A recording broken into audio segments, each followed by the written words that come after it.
Greg Stevens, who has a family of 2 youngsters. He's only 25 years of age, has 2 kids, one a boy of 6 years of age and a girl of 2, and he's looking for this to take him further up the ladder in the United States. Tell me about Victor Adams. He's supposed to have a limp. Yeah, he didn't really have a limp. He just had a funny walk. You know, he was a nice dressing guy. You know, he had a brother. I forget his younger brother's name. He stayed off 87th and Central. You know, and he was part of the group too. He claimed Avenue. You know, it was a guy named Charles Jones stayed over on 80th, 88th and Wadsworth. He was claiming Avenue. Howard from over in that area on the other side of Central. There's a lot of people down in the 70s that was running with him. Charles Wright and Johnny Boyd, the Boyd family. They knew Craig Craddock, and I forget Craig's older brother looked just like him, you know. What rumors did you hear how the name Crip came about? I heard that shit on TV about either with a cane or because they was walking with a limp, you know, or something like that, you know, and it started as Cribs.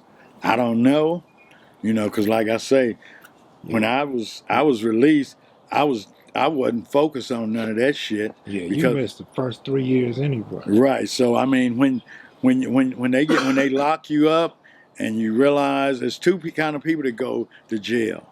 It's the kind of go back and forth, and never parole, never discharge. Institutional. Right. And once you reach a certain age, ain't nobody gonna give you no goddamn job.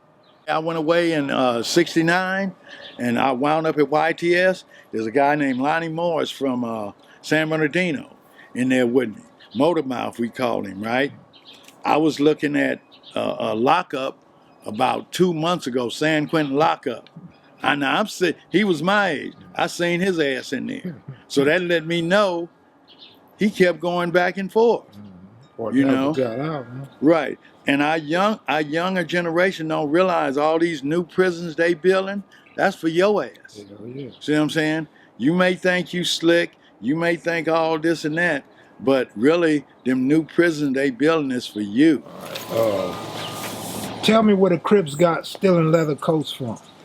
The Crips got stealing leather coats from the Avenues, which was Munson, Donnie Boy, my brother Buzzard, Teddy Bear, Charles Jones, Howard, a lot of other guys over there, and they were the first ones that started taking leather coats. And Raymond Washington knew that, and I guess once he started the Crips, you know, they carried it on. Yeah, that's just something they learned from the Right. They don't really know the history behind it though. And the history is because the Black Panthers wore leather coats, black tams, and dark shades. And so by Munson and the Avenues being younger than Bunchy and a lot of and Bird, they was younger than Bird too. They started taking leather coats, but they wasn't, you know, Black Panthers. They were still teenagers. And once, like I say, they start killing off the black leaders, you know, in the 60s, the government was too cold then. You know, you think Trump is cold, they'd kill your ass for even promoting peace. You think I'm lying? Ask Martin Luther King's people. Ask Gandhi's people. So. Give me some of the names of some of the other guys that ran with Raymond that you remember before in the 60s.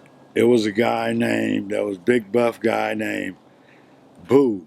There was Donnie Boy's younger brother. He ran with him, but he was a coward.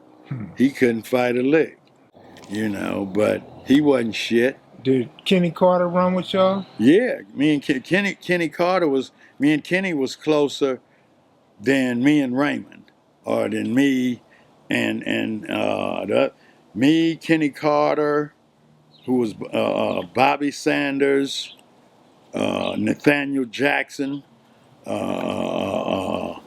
Bleep, who was Paul Jackson's younger brother. We all kind of ran together right there on 84th Street. Baby Squab, who he was locked up for 17 years for a bank robbery. Here he is right here on the end there. And we all ran together, but everybody was kind of over there, and when there was a fight and they was around, then they was with us, but we were the younger group, you would hear somebody holler out, Avenue, and the whole group would come together. Tell me about this baby avenues that people claim existed.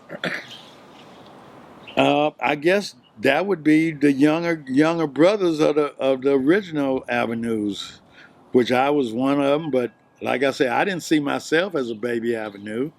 Or was it an official like clique, a group? It might have been. It might have been not for as me. It wasn't. For as me it wasn't. But it might have been. And if it was, I was still closer to the same people I was before a lot of the new people started coming around. See, I wasn't raised with Raymond. You know what I'm saying? When we was teenagers, he came around. Bobby Sanders, Victor Adams, Kenny Carter, Bunchy's brother, Gregory Carter. I was raised with them from, 3 years old to on up. Teddy Bear and all them guys like that. I was, we was all raised right there on that dead-end street, 84. Your neighborhood turned kitchen crips later on? Yeah, it turned kitchen crib. I don't know when it turned actually kitchen crib. I remember the name of the liquor store on 87th and Central. That was Kitchen's Liquor Store, long before it was the Kitchen Crips. There was a taco stand right there, Taco Tia, where we used to kind of hang out, and there was Chambers Shine Parlor, right there. Did you know anything about the Castle Crips? Yeah, it was a house that they used to call the Castle, and they were known as Crips, But for as the Crips, the Bloods, my son, who's rest in peace, he was a Blood from Swan.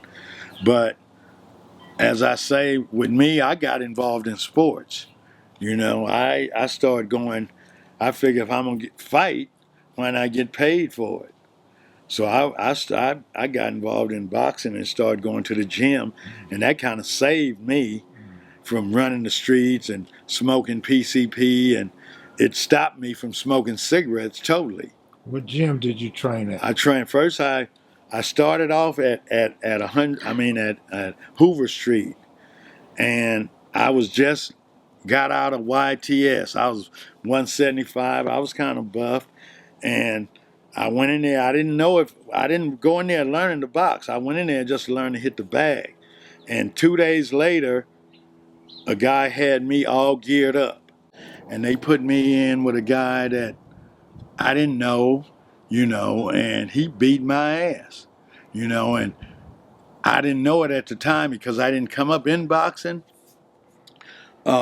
Every time I would come back, they put me in there with that same guy. So I'm starting to think they're using me as a punching bag, but I didn't know it. Maybe this is the way you have to learn.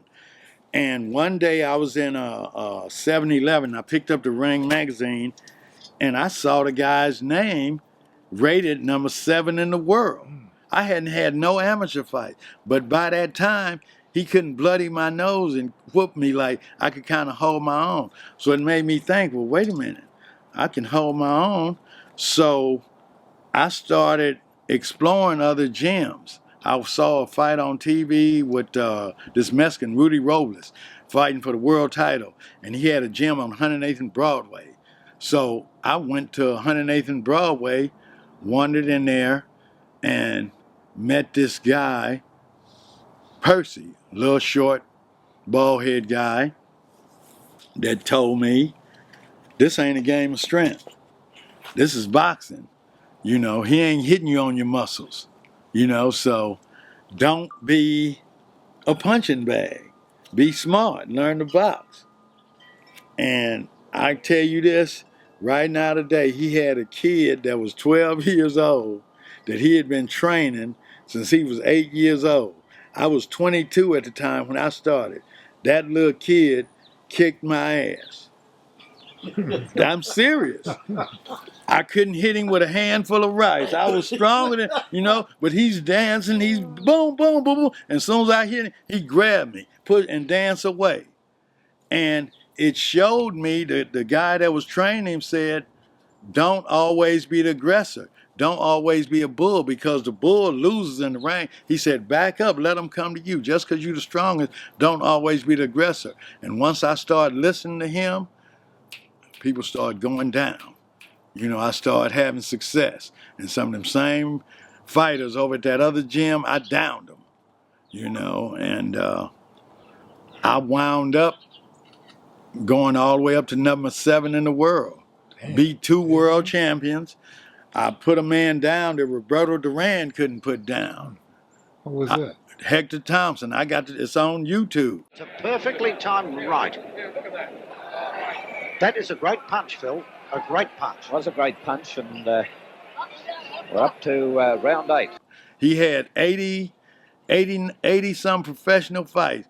2 world title fights that he had never been knocked off his feet with Antonio Cervantes. Had fought Roberto Duran. I went to Australia, fought him, had his ass down in the 7th round. And at the time, I only had 8 professional fights. Telling you, I had 20-something fights, because they don't want to put a man in there with that limited experience with somebody, because then they ask, well, why would you do that? But see, your trainer, he knows what you can do. He knew what I could do from in the gym who I'm sparring with. And I downed his ass. And from that point on, I started going up. I fought this guy that had beat Wilfred Benitez in New York when Benitez was the WBC champion. And he knocked Benitez down twice. When they fought in Madison Square Garden, they gave him a draw, so everybody knew he really beat Benitez. He fought me in Vegas, never knocked me down, but he outpointed me. 3 months later, my trainer, Bill Slayton, who trained Ken Norton when he broke Ali's jaw, got me a rematch and said, this time is for the belt. You beat him this time, you're going to be rated in the world.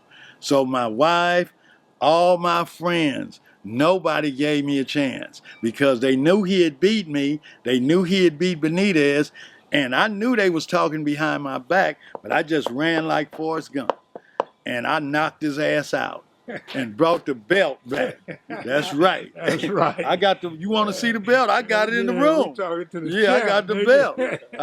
I can show, am I lying, Zilla? I got my name in Ring Magazine. Met Sugar Ray Leonard. I was in Hawaii in the Golden Gloves with Tommy Hearns, Aaron Pryor, Michael Dokes, Greg Page. Everybody that didn't go to the Olympics when Leonard went. But all the difference is I only had 9 amateur fights. They had 150, 175 from the east side of South Central LA. That's right. That's right. Anything I tell you, I can prove in print, on film. Am I lying, Zilla? So, but yeah, I wound up doing pretty well with limited experience, and I still talk normal. Matter of fact, I think I got hit and talk better. Yeah, you look good, too. Yeah, because I try to do a little exercise. I don't drink, really. I don't smoke cigarettes. I smoke a gang of weed, though. You know what I'm saying? And you think Raymond Washington could have been a boxer? He could have. But a lot of our youth don't have any guidance. You never know how good you are until you get in there. Like I said, I didn't go in there to be a boxer. I didn't know how good I was until once I hit a motherfucker, I knew I had power and he went down. But if you don't have no way to deliver that power, just swinging that's no good. So once I learned how to box, like the old man told me, and how to do that old slick shit, and people started going down for the power, then it was fun. But when you getting your ass whooped at first, when you learning, that ain't no fun. It ain't fun till you learn to hit back.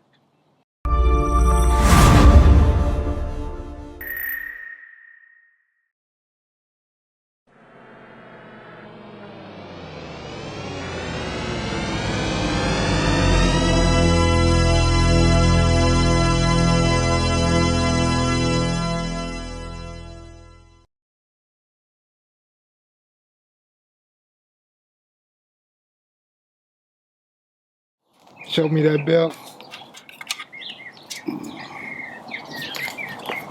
Hell yeah. So Jerome is the one put the name Slauson on it after the park. Okay, and that's in 52. See, but there was Slauson's own Slauson Park in 48.